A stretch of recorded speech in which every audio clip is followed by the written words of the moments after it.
सब जय जिनेन्द्र सब, सभी व्रतियों को जय जिनेन्द्र वंदना। सब ये प्रातःकालीन वंदना है, इसके अंदर जो मेरे ख्याल से ये अपना देशव्रती होना चाहिए। ये भगवान, आज तुझे मैं नियम देता हूँ कि मेरे से जो भी खाने में, लेने में, देने में, चलने में, फिरने में प्रयोग आएगा, उन सब की छूट है, बाकी सबका त्याग है।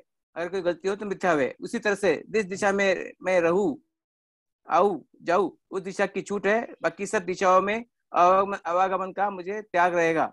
अगर कोई गलती हो तो मिथ्या होवे। ये मतलब ये बहुत ही ये अभी बहुत ही नहीं क्या। मतलब ये अपन जो पढ़ रहे हैं उससे काफी विपरीत लग रहा है ऐसा। मैंने इस प्रश्न के उत्तर में पहले भी निवेदन किया था, पहले भी 2-3 दिन पहले ये प्रश्न आया था, तब किन्हीं महिला सज्जन ने प्रश्न किया था। मैं पुनः आपको निवेदन करना चाहता हूँ, इस तरह का नियम नियम नहीं होता है। ये किन्होंने लिखा, कहाँ से आ गया, मंदिर में पर्चा कैसे बट गया और लोगों ने कैसे इसे स्वीकार कर लिया, ये अज्ञानता है, हमारी भूल है। अगर आप ये नियम लेंगे, मैं जिस भी दिशा में जाऊं आऊं, उसमें गमन करूं आवागमन करूं, उसकी मेरी छूट, बाकी का त्याग, तो भाई आपने त्याग क्या किया? आप तो सब जगह जा रहे हो आ रहे हो और बोलोगे, मैं बोलूं मैं नियम लेता हूं कि भगवान मैं आज जहां जहां भी जाऊंगा वहां तक का मेरा छूट है, बाकी मेरा त्याग है।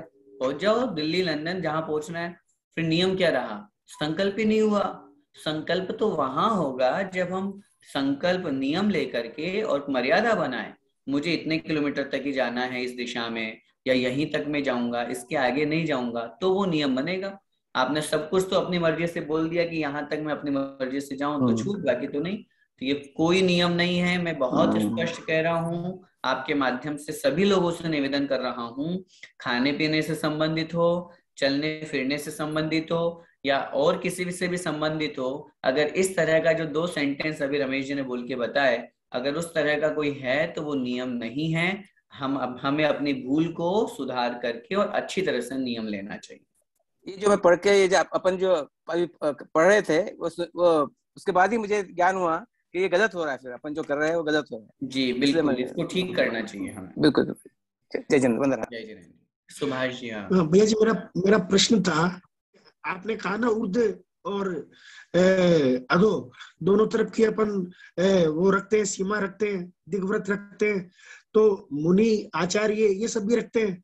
नहीं, इसमें नहीं कोई रखते। दोनों कोई? मैंने अच्छा, पहले भी उनके नहीं होते? मैंने निवेदन किया था, ये जो 10 दिशाओं की सीमा है, ये दिग्व्रत की है, ये श्रावक की मर्यादा है। श्रावक पूर्ण अच्छा, पाप से नहीं बच सकता, इसलिए उसको ये 10 दिशाओं की मर्यादाएं आजीवन करने के लिए कहा गया है। मुनि महाराज के तो पूरे प्रति समय की मर्यादा है, दिशाएं उनकी जी, अंबर है, उनका कोई संकल्प नहीं होता कि मैं इस दिशा में इतने किलोमीटर तक ही विहार करूंगा या ऊर्ध्व दिशा में इतने यहीं अच्छा, तक जाऊंगा। नहीं, धर्म के अच्छा, प्रयोजन के लिए वो कहीं भी आवागमन कर सकते हैं, विहार कर सकते हैं, धर्म साधन के लिए, अपनी साधना करने के लिए, धर्म की प्रभावना करने के लिए, जहां उनके व्रत निरतिचार पालन हो, वो कहीं भी जा सकते हैं, उनको कोई रोक टोक नहीं है और उनका कोई संकल्प नहीं होता है। वो तो प्रति समय 5 पाप से बच रहे हैं।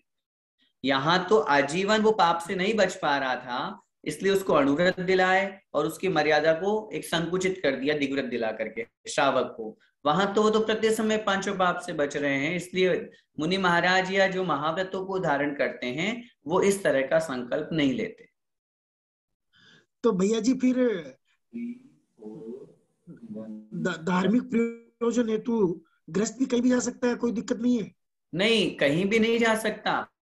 वैसे तो धार्मिक उसको प्रयोजन भी हेतु। उसमें प्रयोजन कहा गया है ना, कोशिश करे वो अपनी मर्यादा के भीतर ही हो, और जहां अति आवश्यक कार्य हो तब तो आचार्यों ने लिखा ही है कि मुनि महाराज भी जो है वो अपने चातुर्मास में जो मर्यादा लेते हैं उसको छोड़ करके, और किसी के संलेखना हो रही हो, किसी को समाधि मरण हो रहा हो, उसको देखने अथवा दिलवाने जाना हो, तो मर्यादा के बाहर भी जाए तो जाए, उसमें कोई दोष नहीं लगता। लेकिन अगर नहीं, श्रावक भी कदाचित अगर धार्मिक कार्यों के निमित्त से जाता है, तो वैसे तो न जाए तो अच्छा है, फिर भी अगर उसको जाना ही है, प्रयोजन उससे बहुत अच्छा सिद्ध हो रहा है, तब ऐसी स्थिति में अगर वो जाता है तो कोई विशेष दोष नहीं है। यही यही पूछना चाहता था मैं। जैसे आज मान लीजिए पंच कल्याण कहीं हो रहा है और वो मेरी दिशाओं से दूर है, जो मैंने नियम ले रखा है, तो वहां क्या मैं जा सकता हूँ कि नहीं जा सकता? मैं फिर निवेदन करूं, अगर वहां जाना ही जरूरी है तो जाना चाहिए। अगर वहां नहीं जाने से भी हमारे परिणामों में निर्मलता और विशुद्धता आ रही है, पाप से हम बच रहे हैं, तो नहीं जाना श्रेष्ठ है। उदाहरण समझिए, 16वें स्वर्ग तक के देव आवागमन करते हैं। सौधर्म इंद्र जो है वो सब पंच कल्याणकों में जाता है। अब ऊपर के जो देव होते हैं वो उनसे अच्छे होते हैं ना, जैसे ऊपर ऊपर जाएंगे तो ऊपर ऊपर के देव अच्छे होते हैं। 9 ग्रेव्यक, 9 अनुदिश और 5 अनुत्तर के देव कहीं भी आवागमन नहीं करते, कहीं भाग दौड़ नहीं करते, जबकि वो तो अनुदिश और अनुत्तर वाले तो सम्यक दृष्टि भी होते हैं। उसके बावजूद भी उन्हें पंच कल्याणक में जाने की इच्छा नहीं होती। वो क्या बोलते हैं, क्या करना जा करके, वहां जाएंगे आएंगे भीड़ भड़के में क्या करेंगे, यहीं बैठ करके अपन तो स्वाध्याय करें, आत्म ध्यान करें, धर्म की तत्व की चर्चा करें। क्यों? उनकी विशुद्धि उसमें ज्यादा बढ़ रही है। तो जाना आना महत्वपूर्ण नहीं है, वृत्ति के लिए महत्वपूर्ण उसके परिणामों की विशुद्धि किस निमित्त से हो रही है। अगर उसकी विशुद्धि, उसको लगता है कि नहीं मैं जाऊंगा और भीड़ में जाऊंगा और आचार्य श्री की मुझे अच्छे से दर्शन हो जाएंगे तो मेरी विशुद्धि बढ़ जाएगी, और लगेगा, और बहुत बार होता है, मैंने बहुत से वृत्तियों को देखा, जब कभी पंच कल्याण बड़ा मेला कभी होता है, उनसे कहो चलो वहां, अभी नहीं जाना, अभी क्या करेंगे जाके, ना हमारे व्रत पालन हो पाएंगे, ना महाराज के अच्छे से दर्शन हो पाएंगे, ना भगवान के अच्छे से दर्शन हो पाएंगे। कब जाएंगे? 1 महीने बाद जाएंगे अच्छे से सब मंदिर की वंदना करने, भगवान भी वही है, आचार्य श्री भी वही है, वही है। क्यों? क्योंकि विशुद्धि वहां फिर घट जाएगी, भीड़ आदि में उनके फिर परिणाम खराब हो जाते हैं, व्रत आदि नहीं पल पाते हैं। वो व्यवस्था अपन को देखनी चाहिए। साधना जी भिलाई। जय जिनेन्द्र भैया जी, पूजन की थाली में साथी आप जो बनाते हैं सिद्धि शिला वगैरह, तो बनाते समय कैसे भाव, किस भाव से साथिया और किस भाव से सिद्धि शिला बनाना है, वो थोड़ा बताइए उसके बारे में। भाव तो समझिए, हाँ। नीचे से ऊपर की पंक्ति बनाते समय मुझे अधोगति से ऊर्ध्वगति की तरफ जाना है। उस लाइन को क्रॉस कर दिया मतलब मुझे भटकना नहीं है संसार में। चारों दिशाओं की जब उस पंक्ति को आगे बनाते हैं साथिया के लिए, स्वस्तिक के लिए, ये चारों गतियों का प्रतीक है। लेकिन उस पंक्ति को आगे बनाने के बाद में हम मोड़ देते हैं। हाँ। तो ये मोड़ देने का भाव ये है कि भगवान मुझे चारों गति में नहीं भटकना। अच्छा। बीच में जो 4 बिंदी लगाते हैं ये 4 अनुयोग का प्रतीक है। मुझे तो चारों अनुयोगों का स्वाध्याय करके और 3 बिंदी रत्नत्रय की, मुझे रत्नत्रय को धारण करना है। रत्नत्रय को धारण करके चंद्र बिंदी मतलब सिद्ध शिला को पार करते हुए और इस सिद्ध अवस्था को प्राप्त करना है, सिद्ध भगवान बनना है। ऐसा भैया जी, तो पहले साथिया बनाएंगे फिर बाद में सिद्ध शिला बनाना है? हाँ, तभी होता है, पहले साथिया बनाया जाता है। अच्छा, मैं गलती करती थी, पहले सिद्ध शिला बनाती थी और फिर कोई विशेष बात नहीं है, गलती ये यहाँ कोई विशेष गलती या अपराध नहीं कहा जाएगा। लेकिन अब तक बनाते रहे तो ठीक है, अब उसको ठीक कर ले, ऐसा समझ। अंतिम प्रश्न अलका जी। जय जिनेन्द्र भैया जी। जी दीदी वंदना भाभी जी। भैया जी, मेरा एक प्रश्न था, जो दिग्व्रत में अपन 10 दिशाओं का नियम लेते हैं, तो 10 दिशाओं का एक साथ लेना है या 2 दिशाओं का, एक दिशा का भी ले सकते हैं? नहीं, दिग्व्रत जब ग्रहण किया जाता है तो 10 दिशाओं का एक साथ लिया जाता है। 10 का ही लेना पड़ेगा एक साथ? जी हाँ जी। वो चाहे भले ही पहले से सोच के बना ले मर्यादा, ऐसा नहीं कि एट ए टाइम वहीं पर हो। आप ऐसा नियम ले कि हाँ ठीक है, मैं इसको सोच करके एक आध दिन में डायरी में नोट कर लूंगी या संकल्प ले लूंगी, उसमें कोई दिक्कत नहीं है। लेकिन वो जो नियम लिया जाएगा वो 10 दिशाओं का ही होगा।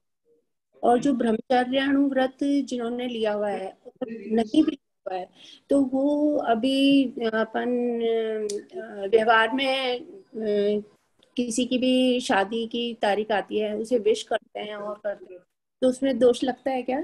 जिन्होंने नियम नहीं ले रखा है उनको तो दोष और अदोष की बात ही नहीं करें, उनके तो क्या पाप पुण्य की बात करें, वो तो सामान्य है। और जिनने नियम ले रखा है उनको जरूर इस बात पर विचार करना चाहिए कि ज्यादा राग द्वेष में नहीं फंसना चाहिए, ज्यादा उस चीज की अनुमोदना नहीं करना चाहिए, ये अनुमोदना कहलाएगी। तो अणुव्रति को या व्रति को तो उससे बचना चाहिए। और सामान्य जो है जिसके व्रत ही नहीं है तो उसको तो निरंतर, वो तो अभी संसार में है, उसकी कहाँ दोष लग रहा है ये पूछिए, कहाँ नहीं लग रहा है। सब जगह दोष लग रहा है ऐसा। फिर भी जैसे एक एक चीज को छोड़ें, अगर ये ज्ञान में आता है कि नहीं क्यों फालतू का किसी को विश करना है हमको, तो हाँ तो कर सकते हैं, इसमें कोई आपत्ति नहीं है। अगर ऐसा कुछ है हमारा भाव, तो हम आगे बढ़ने के लिए ऐसा नियम ले सकते हैं कि मैं अपने रिश्तेदार जो मुख्य मेरे अपने हैं, मेरे ऑन हैं, मेरे पुत्र पुत्रियां हैं या मेरे माता पिता आदि हैं, उस परिवार के अलावा शेष के शादी ब्याह में मैं जाऊंगी नहीं, उनके उठावनी तेरहवनी में मैं जाऊंगी नहीं, इस तरह का संकल्प लें। उनसे मेरा ज्यादा मैं राग द्वेष को कम करना चाहती हूँ, इस तरह का भाव लेकर के आगे बढ़ सकते हैं धीरे धीरे हर एक नियम के प्रति। धन्यवाद भैया जी। जय जी। बस आज के लिए इतना ही। बोले द्वादशांग जिनवाणी माता की जय। संत शिरोमणि आचार्य भगवंत 108 श्री विद्यासागर जी महाराज की जय।